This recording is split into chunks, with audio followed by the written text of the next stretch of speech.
Assalamualaikum warahmatullahi wabarakatuh. Salam sejahtera bagi kita semua. Yang saya hormati dosen pengampu Bapak Dr. Wirmi Eka Putra SEMSI selaku dosen mata kuliah metodologi penelitian. Baiklah, perkenalkan, nama saya Syakira Fadlila dengan NIM C1C023007 yang akan membawa materi ini. Materinya berjudul Teknik Pengambilan Sampel. Tujuan pembahasan materi ini ada 5. Yang pertama, polusi penelitian. Yang kedua, sampel penelitian. Yang ketiga, teknik pengambilan sampel. Yang keempat, cara melakukan pengambilan sampel. Dan yang kelima, jenis-jenis teknik pengambilan sampel. Baiklah, langsung saja saya akan masuk ke materi pertama, yaitu populasi penelitian. Populasi adalah keseluruhan objek yang akan atau ingin diteliti. Populasi ini sering juga disebut universe. Anggota populasi dapat berupa benda hidup maupun benda mati, di mana sifat-sifat yang ada padanya dapat diukur atau diamati. Populasi yang tidak pernah diketahui dengan pasti jumlahnya disebut populasi infinite atau tak terbatas, dan populasi yang jumlahnya diketahui dengan pasti atau populasi yang dapat diberi nomor identifikasi. Misalnya murid sekolah, jumlah karyawan tetap pabrik, dan lain-lain disebut populasi finite. Sampel penelitian. Sampel merupakan bagian dari populasi. Analisis data sampel secara kuantitatif menghasilkan statistik sampel atau sampel statistik yang digunakan untuk mengestimasi parameter populasinya. Peneliti dapat meneliti seluruh elemen atau anggota populasi atau sensus, atau meneliti sebagian penelitian sampel. Alasan perlunya pengambilan sampel adalah sebagai berikut. Yang pertama, keterbatasan waktu, tenaga, dan biaya. Yang kedua, lebih cepat dan lebih mudah. Pengambilan sampel kadang-kadang merupakan satu-satunya jalan yang harus dipilih atau tidak mungkin mempelajari seluruh populasi. Misalnya yang pertama, meneliti air sungai. Yang kedua, mencicipi rasa makanan dapur. Teknik pengambilan sampel. Teknik sampling adalah teknik pengambilan sampel dari populasi. Sampel yang merupakan sebagian dari populasi tersebut kemudian diteliti dan hasil penelitian dari kesimpulannya kemudian dikenakan pada populasi generalisasi.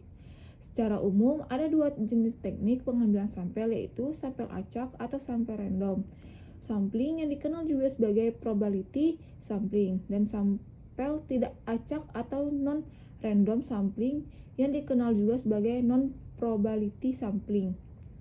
Teknik pengambilan sampel dilakukan beberapa tujuan, yang juga diantaranya yaitu yang pertama, untuk mendapatkan data yang lebih akurat, namun masih ada kaitannya. Yang kedua, untuk memberikan informasi yang berhubungan dengan populasi yang ingin diteliti. Pengertian teknik sampling menurut Pak Ahri ada 3. Yang pertama, Sugiono pada tahun 2001. Sugiono menjelaskan bahwa teknik sampling merupakan teknik pengambilan sampel. Pengambilan sampel tersebut perlu dilakukan dengan sedemikian mungkin rupa sehingga peneliti dapat memperoleh sampel yang dapat menggambarkan keadaan populasi sebenarnya. Yang kedua ada Margono pada tahun 2004.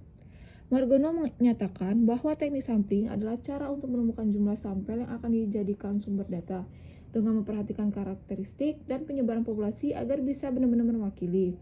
Yang ketiga, Teken tahun 1965.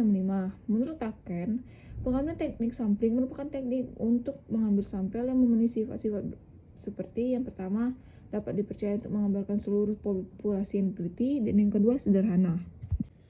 Selanjutnya yaitu cara melakukan pengambilan sampel. Dalam melakukan pengambilan sampel, terdapat sistematika atau tahapan yang harus kita ikuti dengan cermat. Mengikuti dengan cermat sistematika yang ada akan membantu kita untuk menjawab tujuan dari penelitian kita. Berikut merupakan tahapan umum dalam teknik pengambilan sampel. Yang pertama, definisi populasi yang akan diamati. Yang kedua, menentukan kerangka-kerangka sampel serta mengumpulkan seluruh peristiwa yang bisa terjadi.